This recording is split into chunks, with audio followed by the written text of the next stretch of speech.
Is it finally time to serve your sentence in the red prison? Ready to rebuild your account after falling for yet another phishing link? Come learn the gauntlet and grind your way to that glorious enhanced weapon seed. Let's first fly through some housekeeping. There are two plugins that I use. First, the gauntlet. This has a lot of useful highlighting and resource tracking. Secondly, Hunlef helper. Jagex added a lot more tells for when the Hunlef is switching styles, but I still prefer using this. It really helps you focus on movement and attacking. This guide will be for tier 1 armor prep, so every run we're looking to collect the following resources: 340 shards, 20 to 24-ish fish, and 3 grim roots, ores, bark, and linum. For the weapons, we'll also need 2 weapon frames. We'll get the first of these from our initial loop, and then the other one while we're hunting the dragon and dark beast to make our perfected staff and bow. Immediately upon starting a run, we're going to make a loop around the starting room, away from the boss. We're mainly looking for 1 weapon frame from the little monsters, but you should also collect any resources you find as you go around this loop. Once this loop is finished, come back to the start room. Drop any fish you found by the range and any ore, bark, or linum by the singing bowl. Make a staff and upgrade it to tier 2 if you happen to find 80 shards. If you still have shards after the staff, make 3 vials of potions. You can fill these up with the pump in the starting room or at any fishing spot as you go.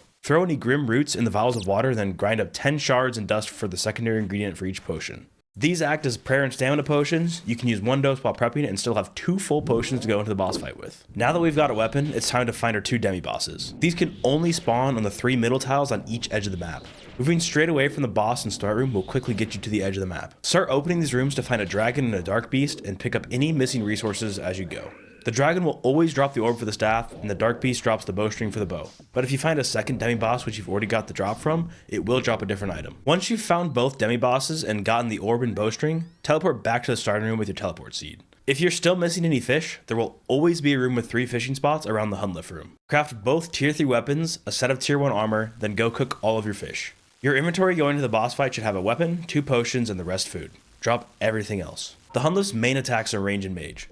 It will always start with range at the beginning of the fight. With our armor, its max hit is 13 through prayer. The other attacks to watch out for is the pink ball, which turns off your prayers, and the ground slam, which will spawn tornadoes which you need to dodge. The Hunlef can also stomp you if you step under it. Throughout the fight, tiles will light up on the floor. Do not stand on these as they'll start dealing damage to you after a few seconds. Once Hunlef reaches 1/3 HP, the floor pattern changes and these tiles marked here will be completely safe unless tornadoes are chasing you. I'd highly recommend marking these. Before entering the boss room, wait for the Hunlef to walk into a corner. This will give you the most room to dodge tornadoes. Have your protect from range on when you walk in and get ready to hit start on the Hunlef helper plugin. Click it as soon as the first range missile hits you. If you do end up getting stomped, click the I got trampled button on the plugin. This will delay the style change callout. And finally, remember to change your weapon depending on what style the Hunlef is praying. This should be all the info you need to dive into the gauntlet. It is some tricky content and I feel like it sets you up to do any content in the game if you can master it.